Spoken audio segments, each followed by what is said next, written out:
Hello, good people of YouTube. Mountbatten here. And winning. Winning's pretty fun, isn't it, fellas? I enjoy winning. You enjoy winning. Most players enjoy winning. That's just how people are, right? There's very few players playing this and other games that enjoy actually, consistently losing matches. But if you want to know a secret, truth be told, it doesn't really matter too much how much you win or lose in Warships when it comes to random battles, at least when it comes to credits, which is what most players are going after when they're taking their ships into battle. Now, of course, XP, that's a different story, but as long as you still perform well in a battle, you'll find yourself making a tiny bit of credits and even XP to a certain extent. However, there are some modes in this game where winning is a bit more important. Modes like Ranked and Brawls. When Wargaming's offering a little bit something extra besides just credits for you partaking in those battles. It might be coal, steel, even in some cases doubloons for progressing far enough in those modes or like ranking out in ranked battles. So what we're going over in this week's top 5 video are my go-to ships for when it's time to start winning those matches. These are ships that do well in those small format, more competitive modes like, again, Brawl, Ranked, or whatever it is that Wargaming is throwing at us in whatever update is going on. So I guess you might say my go-to top 5 competitive ships, although, of course, when most players hear competitive, they think of like clan battles or King of the Sea, and the ships used for that are vastly different than these ships here, although some of these ships might find themselves in those situations. But these are ships where you can really carry the team to victory like you have to do so often in those smaller format competitive modes like Ranked and Brawls. So that's what we're going over in today's video. Be sure you hit that subscribe button. We are getting close to 60,000 subscribers, and I am, of course, doing another subscriber milestone giveaway once we hit that 60,000 subscriber mark. We're getting very close there. I think we're like under 300 subscribers away from that. So make sure you subscribe and stay tuned to the channel for that. With that out of the way, let's go ahead and get right on into it. Coming in at number 5 on this list is All Reliable herself, the Tier 9 Premium Italian Cruiser, the Napoli. When you need a ship that is just, an absolutely self-sufficient ship that can slaughter most of the enemy team, start looking with the Napoli. This ship is really crazy. And I'm really surprised they haven't nerfed her so far. I know some players think when they hear me say, well, how come they haven't nerfed the Napoli yet? Or I can't believe they haven't nerfed the Napoli yet. They think I'm going to speak it into existence. But if they haven't at this point, I don't think they are, fellas. So the Napoli, what makes her so good? Well, for starters, she's tough. She is really tough. Her armor scheme is so good that combined with her maneuverability, she is a ship that if you know how to angle and can exploit that, there are times where you can absolutely drive the enemy team mad with how much of their AP you just shrug off. I mean, I've watched Napoli's bounce Vermont broadsides from shockingly close ranges, which is just ludicrous to think about, right? So on top of that toughness and maneuverability, you also have her damage output. Now, she is coded in SAP secondaries, those 90mm Italian secondary guns that are useless on the Italian battleships because their HE shells can only pin, 15, 17mm of armor. Once you put SAP shells in those tubes, they can pin the armor that they need to pin, and there's a bunch of them on the Napoli. And with the proper build, you can get her range out to 11 kilometers. Which is just downright goofy to have secondaries that are that well at doing consistent damage, and just, oh my god, it's a beautiful thing when you see all these sap shells arcing through the air, and they're just 1,000 paper cutting down a battleship or an enemy cruiser, right?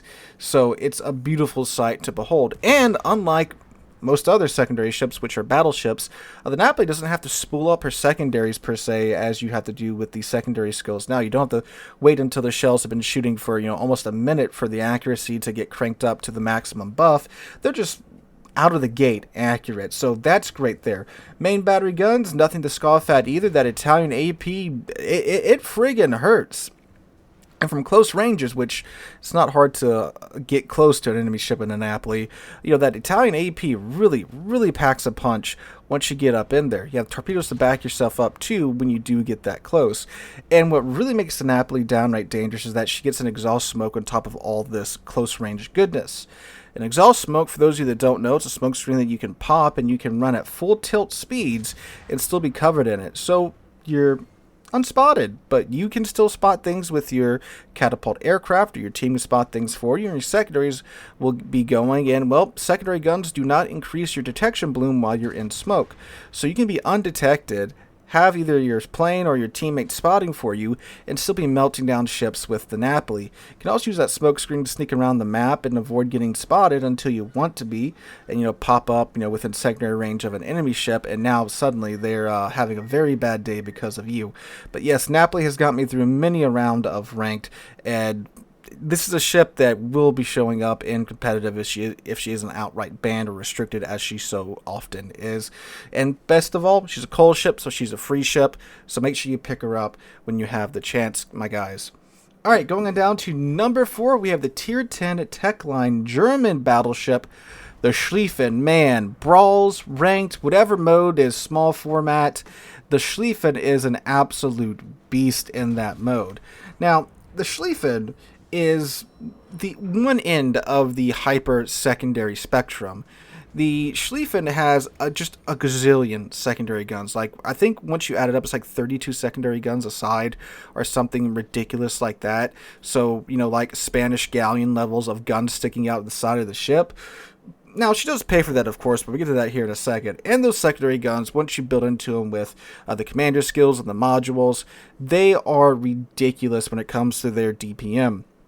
Now, you do have to take IFHE to get these secondary guns pinning 32 millimeters of armor, because many of these secondary guns are the 105 millimeter secondary guns, not the 128 millimeter secondary guns that the German battleships usually get on, like, the mainline German battleships, the Preußen line. So all those secondary guns are going to be doing the Lord's work in these small format modes. For those of you that have never played ranked, the maps are smaller, the teams are smaller, depending upon what Wargaming is going to do that season and what tier it's at that season. It's, again, traditionally is a very small format mode. So when you're in those close quarters engagements and such, having a ship like the Schlieffen, which again you get this huge amount of DPM from your secondary battery, is an excellent thing. Now, the trade-offs for that, I should say, the main battery guns, you are stuck with 16-inch guns and not a whole hell of a lot of them. And, you have 8 16-inch guns. That's not a large caliber at Tier 10, and that's not a lot of guns at Tier 10 either. But, again, with the secondary guns doing consistent damage at, 12.5 kilometers from within your secondary range, it's definitely enough to get by. You also have 2 sets of torpedo tubes per side. Now, these are slow torpedoes, so, they're not exactly easy to aim at range, but again, in these smaller, more aggressive format modes, who cares? When you drive by them from 2 kilometers or 1 kilometer, they're going to hit them either way. And again, you got a bunch of them, so it packs one hell of a punch thanks to those torpedoes. You also get hydroacoustic search, the quick damage con, meaning that it runs for like 10 seconds, but you get a quick cooldown time on it after that. Still gets a heal, and the armor is thinner. However, you get an icebreaker bow and a little bit of some icebreaker plates on the stern, if you will. So her bow and stern can be overmatched by the common battleship caliber guns at that tier, but you have this big honking 60mm strip that goes around the nose of the Schlieffen that you will be bouncing, those larger caliber guns from. So you got to really hit her right on the tip of her nose in order to get through with, the more, 16-inch, 15-inch, well, not 15-inch, 16-inch, 17-inch guns at tier 10. So there is that, but she's also fast at 35 knots, so you can close the gap very easily and just melt down other ships in your Schlieffen. So yeah, she's a beast. If you like brawling, she's a great ship, and when ranked comes around, brawls come around, or again, whatever mode Wargaming wants us to play where they're offering these incentives to win, definitely look no further than the Schlieffen. Plus, her secondary guns can get up to the same range as her concealment. So that means when, you're spotted, they're within your secondary range. That is good fun, I must say. Alright, we go on down now to number 3, which is the Tier 8 Premium American Battleship, the Massachusetts. Now, normally on these lists, I only include ships that are currently available for purchase. But right now, the Massachusetts is currently available for purchase.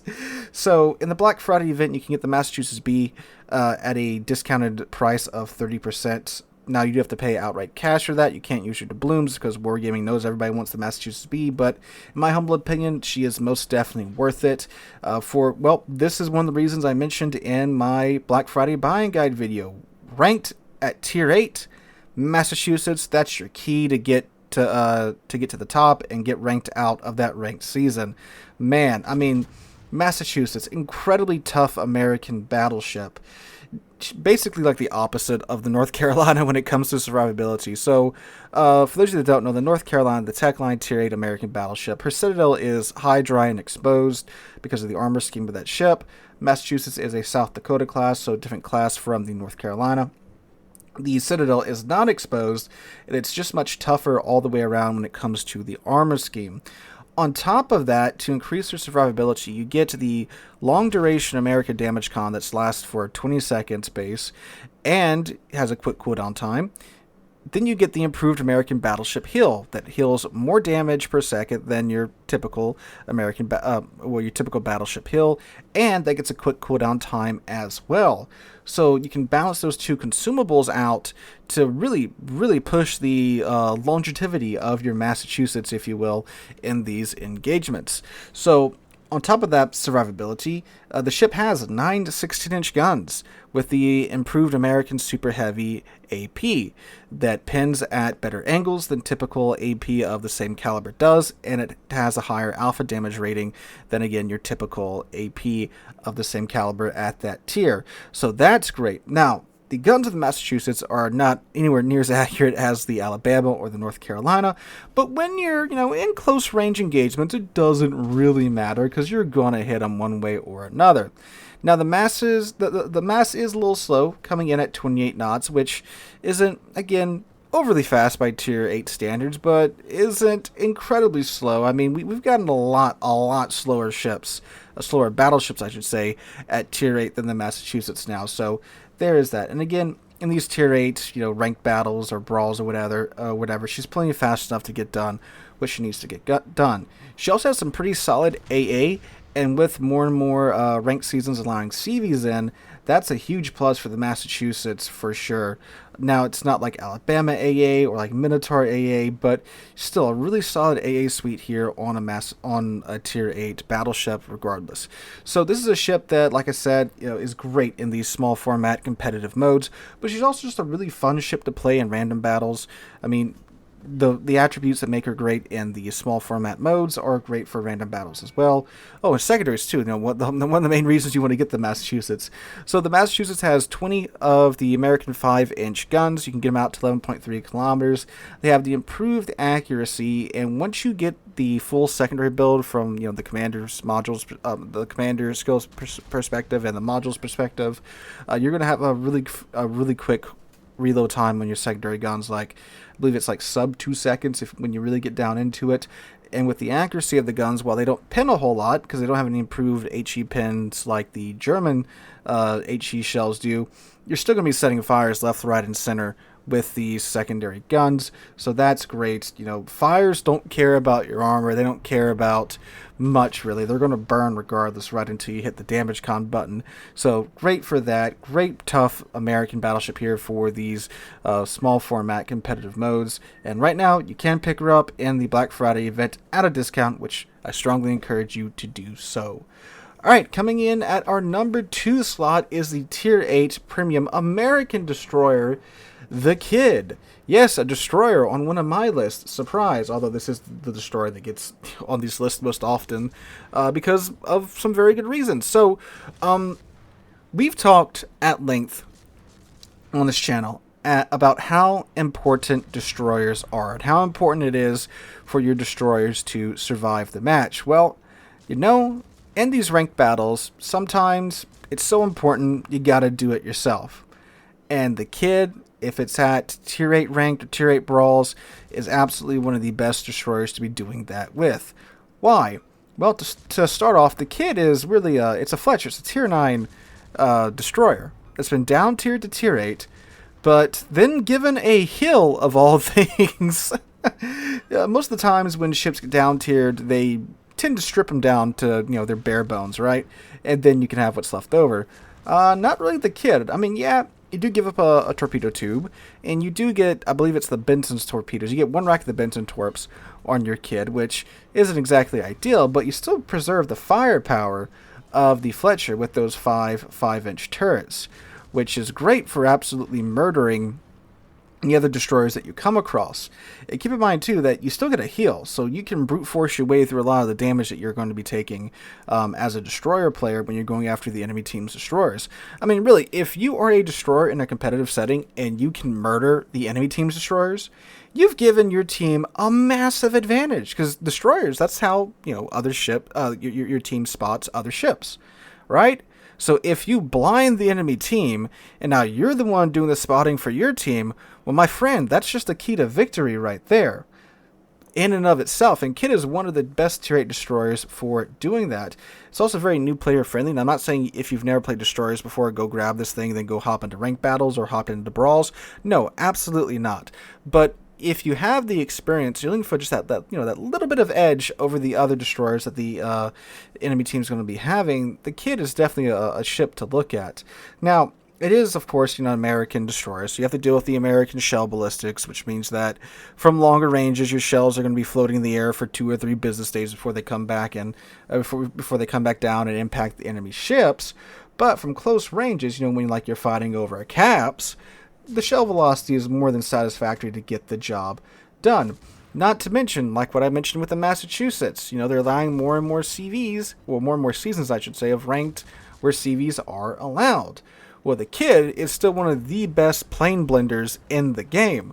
You see, she gives up a set of torpedo tubes to have more AA bolted to her deck, and she gets DFAA on top of that, so she can very much reliably just murder planes. She doesn't really care about the tier of the planes at all, as long as you got her DFAA on. And what's really good about the Kid, and what I would recommend you do if you're having a plane problem, actually turn off your AA.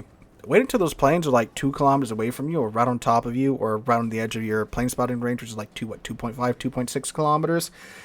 Then turn your AA on, because now those planes are stuck in your 5.8 kilometer AA range, and they got to get through it one way or another. So either they're going to F out, in which case, they've recalled their squadron. You've saved your team at least one of those strikes, or they're going to try to fly out of your AA bubble and get shredded in the process. So, yeah, that's great. And again, especially in these small format modes, when you're coming across CVs, Kid is definitely a DD that can deplane the enemy CV if they keep going after them, so she's great for that.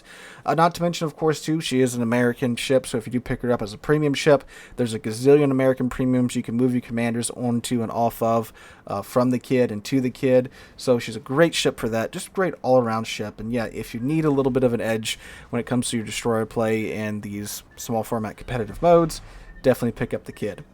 Alright, and coming down to number 1, we have the Tier 9 German battleship, the Pommern. This is my list after all, so obviously this is all my opinion. And of course I'm going to have the Pommern in my number 1 slot, because man, the Pommern has got me through so many Tier 9 ranked seasons. I've lost count in how many seasons I've just said, alright, it's Tier 9 ranked, we're going to use the Pommern. And you know what? It works. It always has, and hopefully always will, because that's good way to get a bit of steal when you ranked out of ranked. But anyway, so the Pommern, yeah, what is this? If you don't know what the Pommern is, first off, she's a coal ship, so this is another free ship. It's an FDG hull, but instead of having your 8 16-inch guns, you have 12 15-inch guns, which might seem like a bit of a downgrade when you're talking about the size of the guns, sure. But with the German dispersion, throwing more shells at the target, that's how you tend to hit more ships and do more damage. So I'll take the slightly longer reload and the less accurate guns in exchange for actually hitting ships fairly consistently with the Pommern's guns. But yeah, it's basically like a hyper brawling focused FDG. You get the more guns, which are better at close range, because at close range, if you're hitting 12 15-inch guns at close range, that's a lot of damage, a lot of health you're taking out of the enemy ship. And she has torpedoes on top of that. great for those brawling drive-bys. Hydroacoustic Search as well, of course, with the German thick armor, an excellent armor scheme for tanking damage if you know how to make it work. You know, if you are an old school battleship player and you have not picked up the Pommern yet, definitely do so. You know, it is the pinnacle of the old German battleship line, right? Like, this is a hyper brawler using that older German battleship formula where they have the thick armor, it's like a little GK, I guess you could say, at tier 9 because, you know, it's got the 12 gun thing going on. But yeah, she's an excellent ship for dealing with ranked. I mean, when you're in a mode where it's restricted to 3 or 4 players or 5 players, 6 players, however many are in ranked, again, depending upon what wargame is feeling like that season, yeah, this is a ship that can definitely get you through it. Hydro is so important nowadays, especially when dealing with submarines and all the torpedo boats, deep water torpedoes and such they keep adding to the game. So that's great for detecting those things. I mean, shoot, the amount of walls I've not eaten thanks to the Hydroacoustic Search consumable on any ship, really, it's a staggeringly high number, so make sure you use it when you got it, fellas. Also great for detecting ships that are sitting in smoke that may be trying to farm you down and trying to take a cap and such. High amount of HP, awesome tank for your team. Again, if you want to get in there, look no further than the Pommern. So that is, well, what makes the Pommern so great. I won't spend too much time talking about it because we talked about her so much on this channel in the first place, but yeah, those are my top 5 go-to ships, guys, for when it's time to win. Let me know what you guys' are in the comments down below. Everybody's going to be a little bit different because everybody plays a little bit different from each other, right? If we all play the same way, the game would be exceptionally boring. So let me know what you guys take when it's time to win in the comments down below. I hope you guys have a wonderful Monday, wonderful rest of your week. Hope to catch you guys in the next one.